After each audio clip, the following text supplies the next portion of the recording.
Hello, everybody. Welcome back in. I'm excited to have a guest today. We had a little run of where there was some weather, there was some things going on. Our last guest was in a remote part of Alaska, and so there was some internet connection issues. But I'm excited to have an actual guest with us today. And welcome back to Growth Grit Grind podcast. And our guest today is Christian Stone, and I appreciate you, Christian, for hopping on here. I met you in a kind of business podcast group, and so I'm excited to have you on here. And do us a huge favor, introduce yourself and tell us a little bit about what you do. Yeah, I am an entrepreneur, serial entrepreneur, and we started our business back in 2007, the year we were married. And we started in investing in real estate, and it has brought us to interior design, contracting, real estate sales, and we are most recently getting out into the blogging and social media to further expand and monetize our experience. That is so that you got a lot there, and I love that.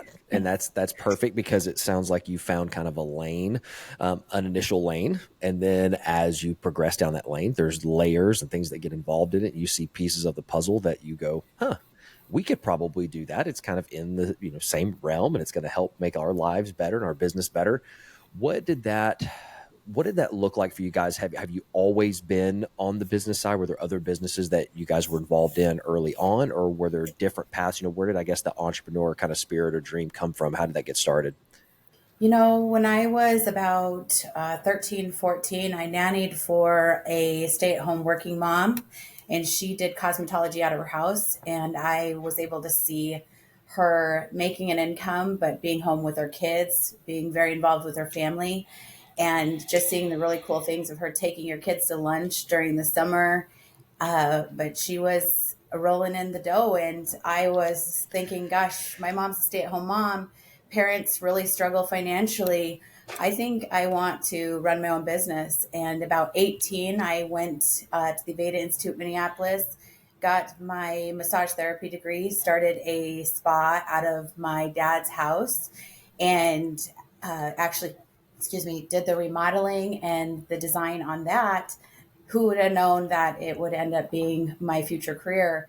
That I realized that was not going to work for me long term, and probably not physically going to be able to do that into my retirement years. Expanded into getting into real estate investing with my stepfather, and he was a whole heck of a mess watching him do it. I was That was about the year I got married, and I just took off with it. Started with our first remodel, did the design myself, just taking as much as I could learn from books and research on the internet, and that's how I started in investments and real estate. That's that's a almost exact, I would say, not opposite of my story, but it's the parallels are there. I grew up in the standard what everyone said. You go get a job and you work that job, you work your way up. But I watched the same thing. I watched my family do that and do what the quote unquote American dream is, or whatever, or what you're supposed to do. You buy a house and you live paycheck to paycheck. And I watched them do that. And I was like, this is crazy that this is like status quo. Like, this is what you're taught to do, is you're taught to go get a job and you save money and you put it back in savings. And then lo and behold, the car breaks down and everything you've been working for in savings is gone. And that's what I watched. I didn't actually have, I guess, the visual of, but my thought was I was the weird kid, 12, 13, probably about the same age, that when they were like, what do you want to do when you grow up? Who do you want to be? And I was like, I want to be rich. And that was the only thing that came to my mind, was because I don't want this. I don't want what the alternative is. And the real answer I was giving was, I just want something different.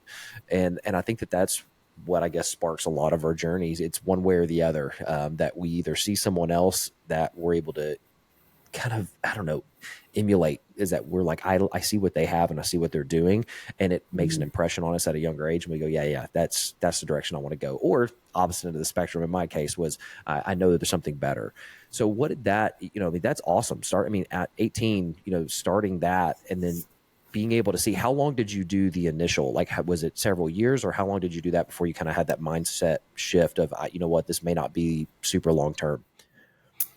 I did massage in Minneapolis well, I came back to Great Falls in Montana, did that for a short period of time with my spa, and then I got a call from a really awesome opportunity, and it was for massage for pro athletes and entertainers in Minneapolis. And so I took that on for about a year. So I'd say a year and a half I did massage therapy. And, it seemed like good money when I first started, but it was physically very difficult, and you can only do up to 5 massages a day. So even at your max, you're looking at $300 to $400 a day at that period.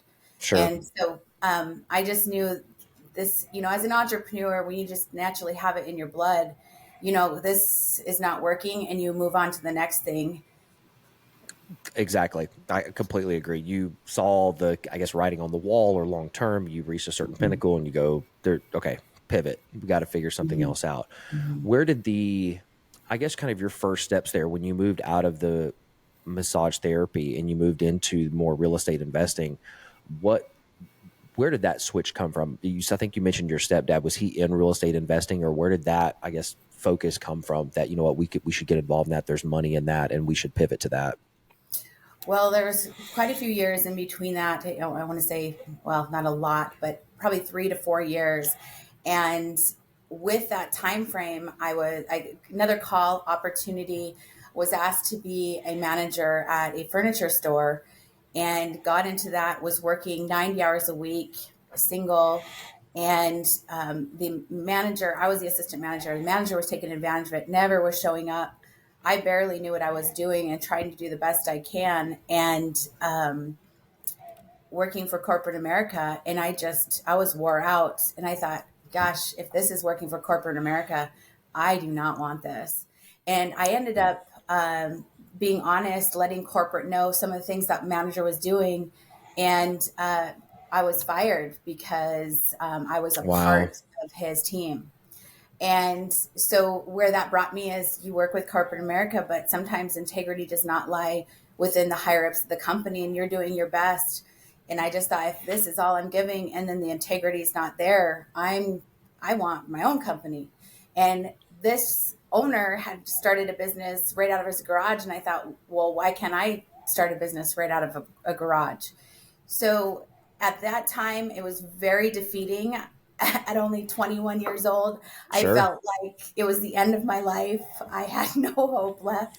And I ended up moving in with my mom in Arizona. My fiance at the time came with me, now my husband. And my stepdad was taking real estate courses, and I ended up going to a few with him. And that's where it started. That's pretty cool. I mean, that's life, right? I mean, it's Right. sometimes the best way that you can chalk that up is you sit back and when you're in that moment, you're just doing what it takes to kind of survive, and you're going the different directions that you feel like life's kind of pointing you. But then you get to sit back and look at it, hindsight, and go, Yeah. everything was kind of okay. Like, it lined up the way, maybe not was the easiest journey, but everything kind of happens for that, for that purpose. So did you have going to those classes, did you have was it a light bulb moment of like, I can make money doing this? Was it kind of a passion moment of like, this excites me? Or was it a little bit of both? Or, what did that moment kind of, I guess, feel like? When I was working at the furniture store, I think that's where I started to feel something for design, because the designers were coming to me and asking me questions and seeing some of the things I was doing in my apartment. And one of the designers just gave me a word, and it was, "What do you need a designer for? That looks like it's straight out of a magazine." And I thought, wow, that was pretty impressive. But I didn't really take that to heart until later on in life. And what I ended up doing through those classes is I was being mentored by other women and people who had been in the business for a while. And they were telling me, "You're so young. If you were to start where I'm starting, I can't imagine where you're going to be at 40." And wow, those words now really are coming to life in so many different avenues of our real estate journey. Yeah. Yeah. No, that's good. I mean, we all need those people, right? And I think that's Mhm. part of the reason, like, we kind of wanted to start this podcast is we wanted us to be able to be those people, our guests to be able to be those people, that someone else listening or watching could hear something, and sometimes it's about those nuggets or those words, and you go, that was what I needed to hear. I needed to hear that either someone else had been through it or somebody else is on a similar path, because a lot of times in the entrepreneur journey, we feel alone. We feel like it's just us, and we're the only people out there in the world going through this. And then we hear it. We hear another entrepreneur, another business owner that goes, no, no, no, no, it's completely normal. And we all go through it. We all feel it. The struggles, the climbs, challenges, the mountaintop moments, the valley moments. Like we've all been there, and you just keep going. Right. So what did that, going into it initially, like the real estate investing side and the kind of design side, how did you start it? Like from day one, you go, okay, I need to purchase something, or I need to go and do design work for something. What did you do? I mean, really day one, month one, to start that journey. What did that look like? Yeah, we did not have anyone besides my husband and I to back us. And I would say hard work was the biggest thing. And what we ended up doing is moving back from Arizona, starting in Montana, and we bought our first house for about 62,000. And my dad came to the property and said, "You should have tore this down. This is not worth paying anything for." And my husband You're had like, no vision. thanks. Yeah, yeah, and he's one of my most positive, encouraging people in my life. So that was pretty tough to hear. But I thought, no, we're doing this. We're all in now. And my husband worked full time, and I spent that time doing everything I could to figure out what we're going to do financially. Luckily, we were able to work with a bank to do a construction loan to do our first remodel, and I was expecting it to take about 40,000, but I did not know. And I think this is the biggest thing that people get into in real estate. It ended up being about 100,000 Wow. when it was all said and done. So what I did not request, I did not want to look bad to the bank.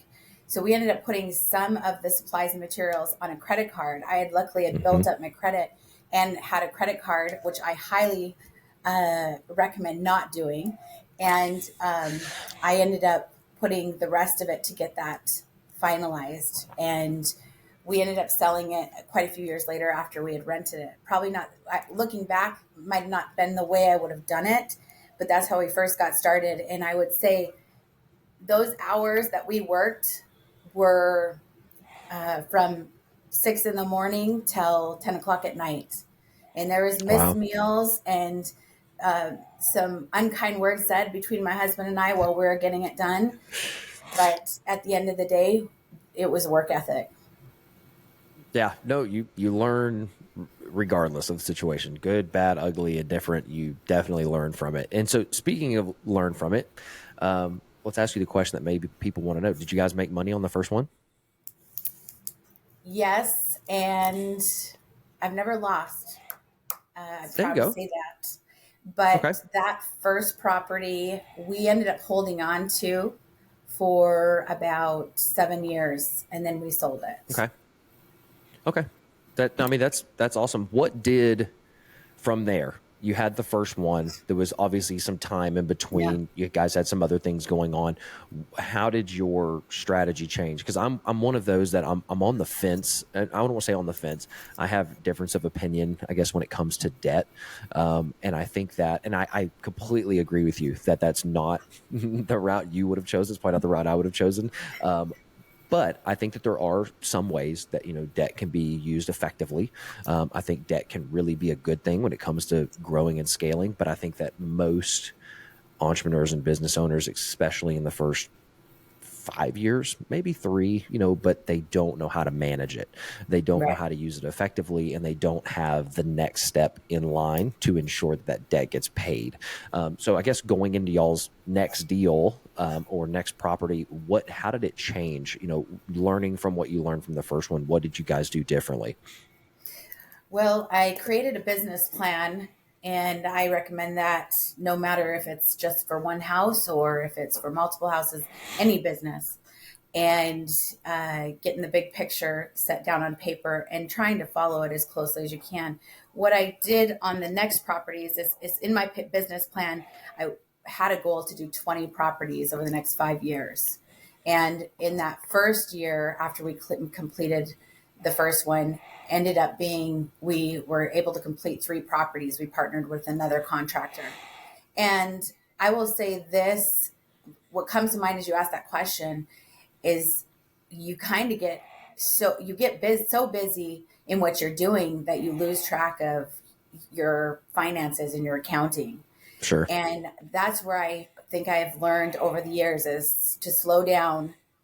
It's better to do the one and do it right than have the 3 and do it wrong in the end. So there Sure. was a scary point in that next year and then those next 3. But after that, we took a pause. I became a mother and we did our last project, which was our home. We made it a duplex, and I wanted to be home with my kids. And so I started a childcare in my home and ended up doing that for about 2 years. And I did do a business plan with that. And I needed some income. I kept some of our rentals and had the rental in our house at the time.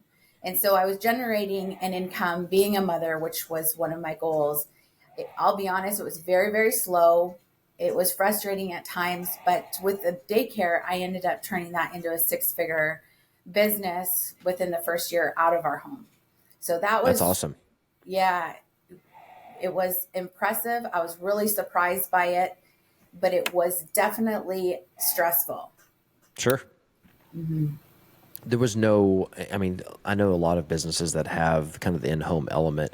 Did you ever struggle with there was never a separation, that you were Yes. home, and being home with your kids was kind of one of your ultimate goals, but it was like, you never leave. I mean, outside going to the grocery store, Right. date night or something like that, but you're always there. Like this is, Right. whether it's people who work from home, and we've had that conversation before, not on here, but other places, is that, everything that's moved to telecommute is that it really, back in the day, it took a certain type of person to do telecommute. They had to be able to be effective at home without people, and some were.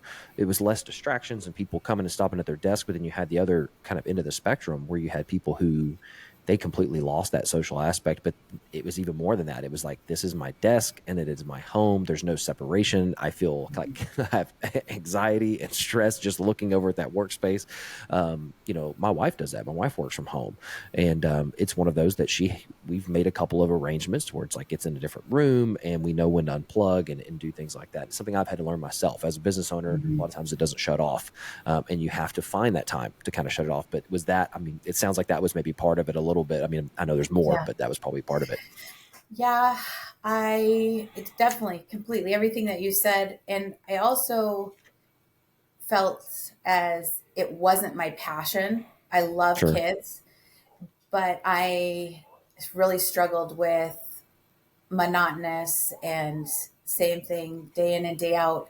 And I wasn't getting a break to appreciate my own kids. And so Sure. exhausted in the evenings, I couldn't really enjoy them. And the other is liability. When you have other Hmm. people's children and people love and they're human beings, there is a threat to your livelihood with any business. But I felt like it was more so with childcare and Yeah. development. It takes this very special giving, and not that I'm not giving, but uh, it takes a very specific person who has a passion for that to do Yeah. and work with children all day and in the evenings and the weekends. So, Yeah. I know. I can only imagine. I've never been in that position, but I would assume that it's, while you were getting one piece of it that you wanted, that you got this unrestricted time with your kids and were able to be present, and I could be wrong, correct me if I'm wrong, but it's like your kids become one of your work kids. mm-hmm. There's not a whole lot of separation there, meaning that you probably love them a little bit differently, but they're looped in with the rest of them. It's a chore, it's work, it's part of the work day, Mm-hmm. and then you get to the end of the day, and the last thing, or the hardest thing to do, I don't want to say the last thing, but the hardest thing for you to do is like to continue being mom, is Right. because you've been mom all day to not only them but to the others, but then trying to find that piece of the puzzle at the end of the day where you're like, no, no, no, I've heard and seen you all day, I love you, but go Yeah. find something to play with.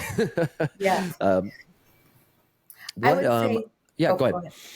I No, would you're fine, go for it. say I don't even think it's humanly possible to be with children or elderly all day and in the evening and the weekends Agree. to not get a mental rest. And you Sure. want to give your best to the most precious treasures. So I knew I wasn't giving my best. I get it. I totally get it. What changed from there? From then to kind of fast forwarding to now, what changed for you guys? What moves did y'all make? Did y'all go back into real estate? What did y'all do? I guess pivoting from there. Yeah, so I was doing some public speaking because it was one of my greatest fears and I needed to face it. Funny, ironically, I'm here. So, Yeah, there we anyways, are. yeah. And what I ended up doing is while I was in public speaking, someone came up to me, and it'd been years since I had really thought about getting into real estate other than selling real estate as a realtor part time. And they came up to me and asked me my advice. Said my sister is looking to sell her house, and so many realtors are telling me she can't sell it. So I went and looked at it. It was a two separate properties, and it did need some work, but it was livable. I'd never seen a property for the price she was willing to take at that time. And I ended up coming back to my husband and saying, I think we should buy this property and turn our house into a vacation rental. And he was gone very much with the railroad, and he did not like the idea. So while he was sleeping, I was buying things for our house, getting it ready as a vacation rental. And I told the lady I'm just waiting on his approval. And he came into me and says, do what you think is best. And we ended up purchasing the property, moved into it, turned our home and the basement uh, rental into a vacation rental. So we had two vacation rentals at that time, moved in and started remodeling this other property, actually the two properties, and turned one into another rental, full time rental. And at that point, we had five rental properties, and I was selling real estate. My husband was gone quite a bit, and it was a little much for me to be doing all of what I was doing. So I luckily was able to hire on a nanny to work with me part time with my kids. That's where it started to roll. That's all. So yeah, it's kind of got back to, I don't want to call it your roots. I mean, but a little bit like you got back to that. Sounds like more of your passion project of like it's real estate. It's kind of investing, but it's also seeing kind of diamond in the rough and putting your personal touches on it. So you get that design element to it still. And then so where, I guess, what were those? Going back to that, were there any challenges that you guys faced? I mean, obviously being, a family and having kids and your husband, being on the road, what are those? I mean, those are all challenges in and of themselves, but I mean, you could probably speak to it a little more specifically. What were some of those challenges of trying to navigate? You're doing a lot of it on your own. What did that look like?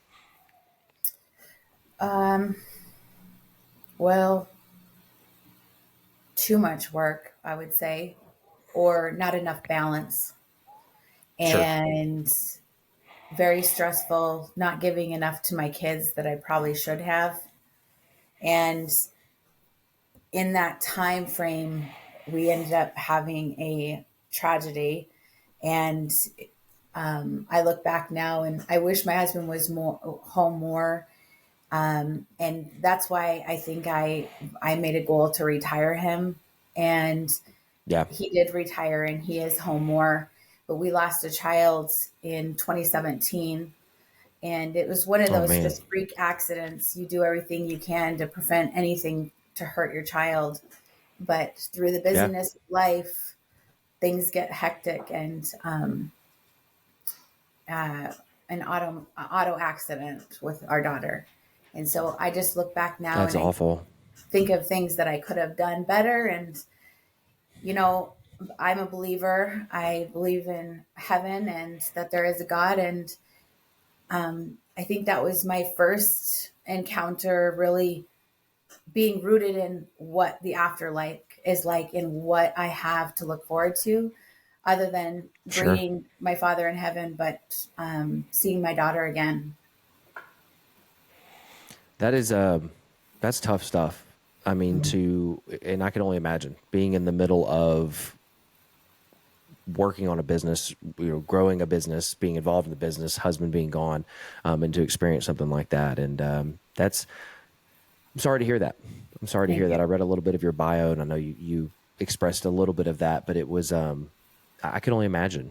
I mean, in having that piece to look forward to in a, I mean, that's, I think ultimately we all have those situations, maybe not exactly like those, but we have those situations that the only thing that we can do is to look to something kind of bigger than ourselves, because there's not really any explanations other than that.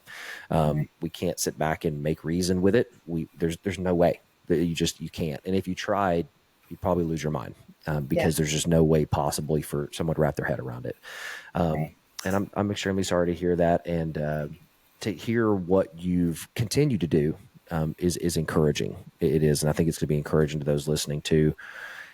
What I guess I would say from there, I guess fast forwarding to present day, what has really changed from there? I mean, you guys had several rentals then. You were getting back more into the real estate side. Obviously, you were able to retire your husband. I mean, what changed between that time period to say fast forwarding to now? Yeah, I would say it took about 6 months to a year to really rest. And we ended Oh, up for getting sure. pregnant with our fourth child and a Oh my fourth gosh. birth. Yeah, and fifth child, we had adopted our oldest, and we ended up, you know what, if I'm just going to be very transparent, I ended up Go for thinking it. God just has given this for us to really be an example of how good He is, and Mm-hmm. everything that the enemy is trying to do to destroy my husband and I's marriage or our business, whatever it is, He has no time in my life and He has no power. So I ended up just making a plan of, let's get back into real estate. We're doing good in these areas. Let's monetize it. And we ended up buying about 5 pieces of real estate the next year. And the goal Wow. was, let's have one for the next 2 years, or a project for the next 2 years, and we'll remodel them. I'll do the design. And a lot of opportunities came to us in that time frame. And a lot of hearts were opened within our community, where a lot of people will reach out to us now. Just know that they know where our integrity lies and where our faith lies, and they'll just ask for help in certain areas or ask us to get them out of a bad situation. It might be divorce, it might be a loss of a loved one, whatever it is. And we try and do our best with the greatest integrity of how can we bless them in their time of need, but also how can we produce a lot of fruit with this next project and give back wherever we can and provide for our children in their future. So that was, Sure. we ended up doing about 5 properties after the loss of our daughter, and giving all honor to her in that, because, it's where my inspiration comes from, beauty from ashes. Yeah. That's inspiring. It really is. What did the was y'all's goal kind of going forward? Was it that you wanted to stick in that 5 range? Did you feel like that was a happy kind of medium for you guys where you could handle it, you could manage it, you could also generate the revenue that you needed to generate? Also, and not just for you guys personally, but some of the community efforts that you guys are doing. I mean, it was that kind of the goal. Is it still the goal? Are you guys still shooting for 5? Has it moved up? You know, I think what it was is we had aligned ourselves with a contractor at the time, and he told us, I need 5 properties if you want me to fully commit to you. And we did that. Makes it an easy goal, And huh? what was that? I said that makes it a little bit of an easier goal. If you have a guy that you want to work with and you trust him and he does good work, then it's, yeah. If he goes, I need 5 to be with you guys, then it's like that Yeah. becomes the goal. Yeah. And then we got through about 1.5, and it was a frustrating experience. He was working on other jobs and getting sued, and we just thought, we're going to have to break this partnership. So in that time frame, if I'm looking back, it wasn't probably what we would have made for a goal. Somebody made the goal for us, Yep. and God blessed us for it. And we were doing well with the vacation rental. Everybody thought, how are you doing a vacation rental in Great Falls, Montana? And honestly, in Montana, anywhere other than 2 places I could think of. And it was working. And I thought, we need to monetize this and get more luxury homes where people, this is where they want to be. And that's what we did. And I didn't say much to anybody that it was working and that we were profiting. And we ended up creating a luxury property that was a $500,000 property. And everyone thought we were crazy to rent that out. And we ended up renting it out. And I'm telling you, when you meet the needs of people, you're letting people live better than you do. I think it comes back to you Yeah. tenfold. Yeah. I completely agree. I think it's awesome. I love that there's always these stories that there's a moment that always happens. I think with most business owners, that there's always a moment. I think that if you're not called crazy at Yeah. least a couple of times, then you may not be doing something right. And It's some of those kind of daring things that maybe no one else sees the vision. Don't get me wrong. I mean, we've all made, you've talked about some here. I've talked about some in the past, but we've all made decisions that were not the best. But then we've made those ones that are maybe a little riskier, and people called us crazy for, and it wound up being one of the best things that we did. I mean, sometimes there's still a lesson learned from it. I mean, but you go, I think that's business in general, is like, small risk, small reward, large risk, larger reward, is the type of mentality I think that most of us have, calculated as possible, but still, larger risk, larger reward. So that's, yeah, I think that's, huge. I think that you guys stepped out and did that. Is that so? To this day, let's, I guess, go to present day. Is y'all's focus still purchasing, remodeling, and then renting, or have y'all shifted more to, because you mentioned how profitable kind of the vacation rentals were? What does that look like, I guess, today, as y'all's business stands today? What is the lion's share of what you guys do, and how has it, I guess, shifted and changed it over the past several years? yeah, my husband is not really a dreamer. I'm the dreamer. I'm the optimist, and he's the pessimist, which creates a really good balance. And It really does. you meet in the middle and autocorrect. And one of the things I see is this is the first year. We've only been in 2024. So I'd say about the last 3 months, he's been dreaming. And we do have a dream. He would like to have a ranch, and I'm happy with chickens. And I know that's a lot of people are wanting to live that dream, but I think going after that dream for him, because it's his, that's our next goal. Yeah, And that's awesome. my newest present day goals are building my blog, building my social media, and this year I would like to have a book released about our testimony and some of our life Hmm. experiences, and then also to monetize our experiences so that we can maybe align with other brands. And because when you're remodeling homes, you're constantly using brands, supplies, materials. And Sure. I would really like to monetize those relationships or the products I've used over the Absolutely. years that I love. And Yep. I'm enjoying blogging, I'm enjoying writing, and maybe there's, say, a teacher in there, a teacher in here that I'm not aware of, but I do want to help future generations. I think a lot of people are not being led well by lack of parenting or only one parent in the Agree. home. And so, where my husband and I can kind of like be those parents to educate men and women on, just the simplest things of how to cook to how to Hmm. remodel a home or best practices for finances. Sure. No, I think it's incredible. I mean, I talked to you a bit before we started, and I mean, kudos to you guys. I mean, for the the life you've lived, the things that you've done, the adversity, the tragedy. I mean, everything that what you guys have overcome, and I think that where you're at now and what you're wanting to do is it's beautiful. I mean, I think we come to a certain moment. I have by no means reached the pinnacle of where we want to be as a business or as an entrepreneur. Continuing to climb, continuing to get there. I'm the dreamer as well. My wife is more of the reality check. I've got her dreaming with me now too, which is awesome. But she is my balance, and I need a stop sign every once in a while, as most entrepreneurs do. But I think we hit a moment to where from the beginning, our business was is we want to help small and medium sized business. I didn't really care about large corporate, big, huge accounts. I mean, if they came, great. I mean, but it wasn't necessarily who we were going after. Is we wanted to be a genuine kind of source of digital marketing and advertising for people that normally couldn't afford it.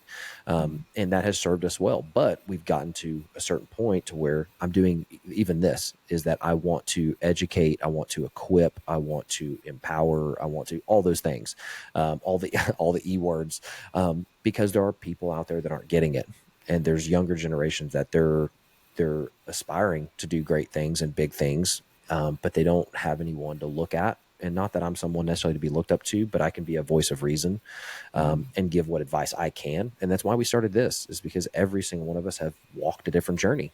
And we're all, I don't care if someone's in the exact same field as me, they've walked a different journey, a different way of life brought them to the point they're at now. And we learn stuff. We learn stuff from each other. If, man, I'm sitting there. I have so many things running through my head for you guys. I mean, it's like I would, yeah, all the things, absolutely. The blog, everything else. I mean, there's probably a course that you guys could put together for people that are interested in your real estate investing and flipping and vacation rentals. And I mean, there's a lot. I mean, you could go down that laundry list. I mean, obviously, courses are huge right now. People are willing to pay for knowledge. They're definitely willing to pay for knowledge from someone that has been where they're wanting to go.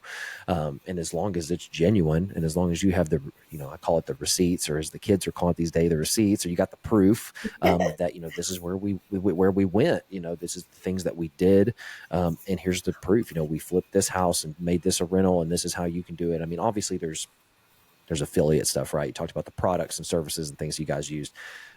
But there's so many avenues there that, that's encouraging that that's where you guys are at now. What is it going to, I'm going to ask you two more questions. I'm going to ask you this question about your husband's ranch, and I'm going to ask you another question about a piece of advice.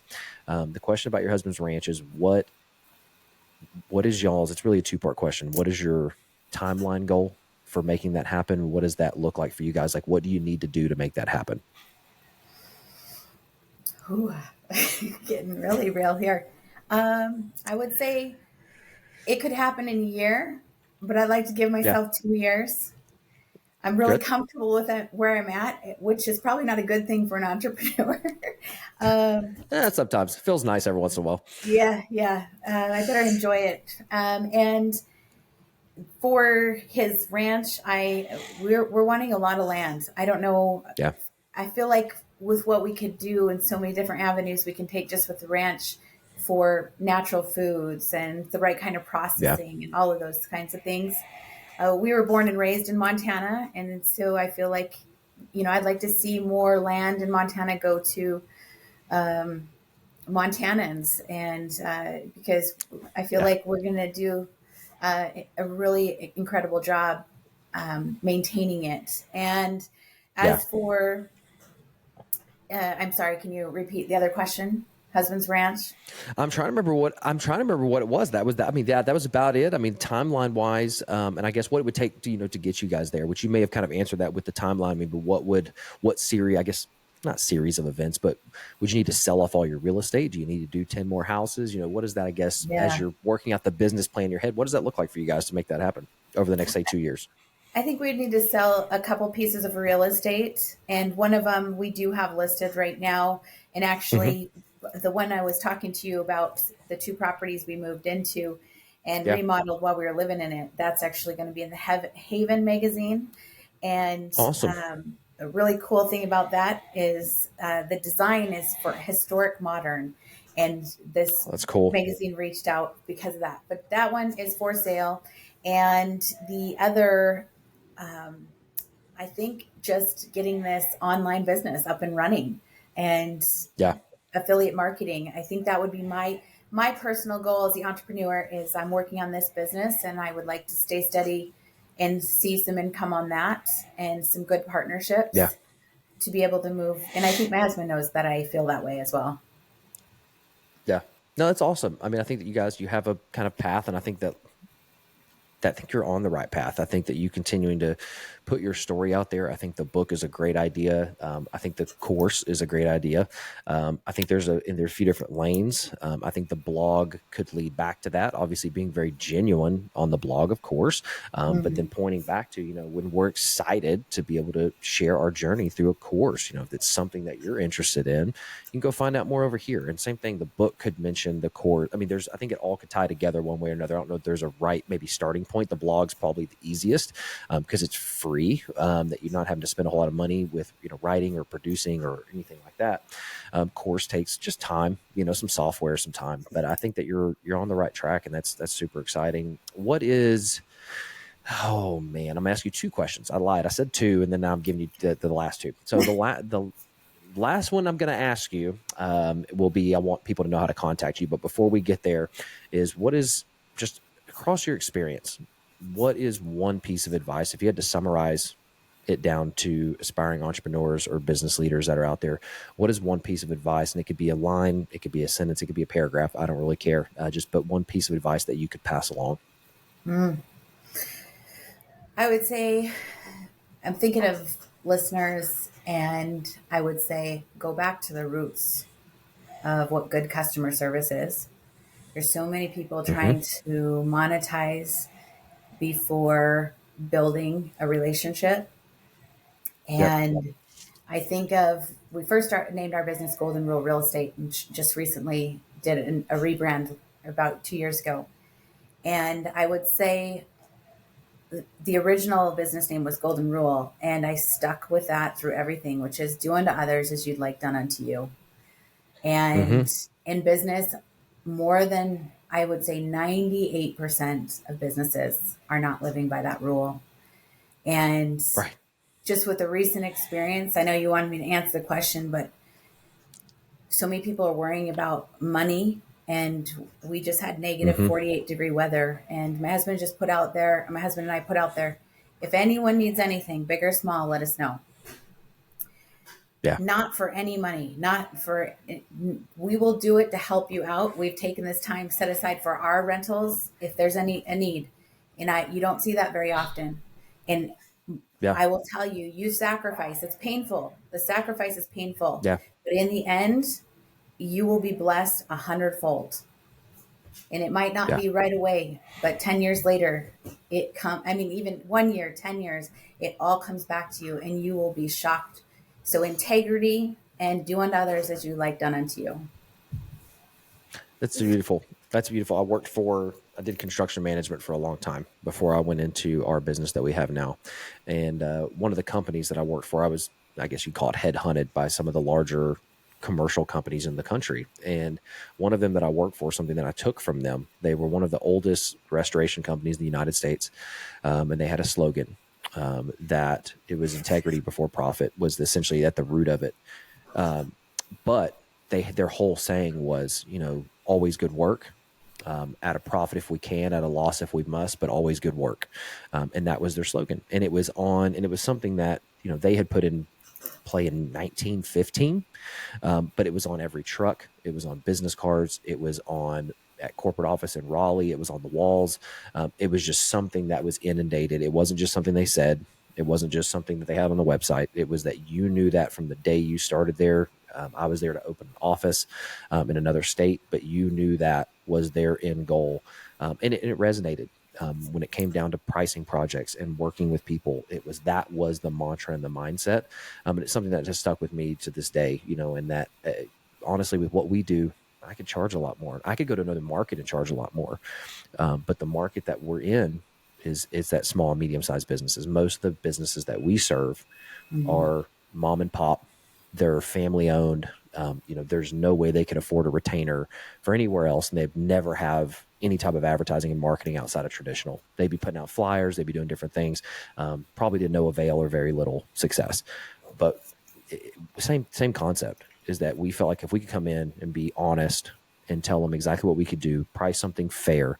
And honestly, there's so much that without recognition, and it's not the purpose of it, but there's a lot that we do in our community that we're not looking for a pat on the back. We're not looking for anything. We're just trying to contribute. We're trying to give back in whatever way, shape, or form that we can, especially with what we know how to do. If it's film, if it's ads, whatever it is, we want to try to help. And so that seeing that heart of it that you guys have as well is beautiful. Last Yes. question, and before we wrap up, you mentioned the blog, and obviously you guys have a real estate business. If people wanted to follow you, if people wanted to read the blog, where would they go to find those things? I like to send everybody to my website, and it Perfect. is rectrefined.com. You can also use rectandrefined.com. And I'm also on Facebook and Instagram. I'm working on branching off on the other areas as well, but Facebook, Instagram, and the website. Awesome. And we will add that in the caption when we get it posted on YouTube. But Christian, it has been an incredible interview. I know you were like, this is one of your first one, right? First one of your Yes, first my first one, I think. one.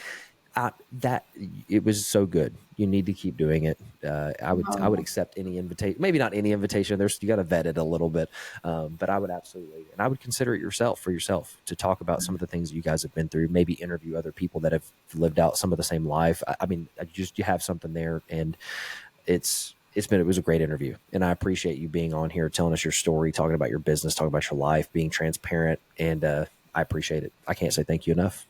oh, thank you. Thank you very much. I appreciate it. Absolutely. You are very welcome. And just for everybody watching, we appreciate you tuning in, appreciate you listening or watching wherever you are. We'd love to have you like and subscribe wherever you may be listening or following. Leave us a rating, all that fun stuff. But we appreciate you guys tuning in for another episode of the Growth Grit Grind podcast.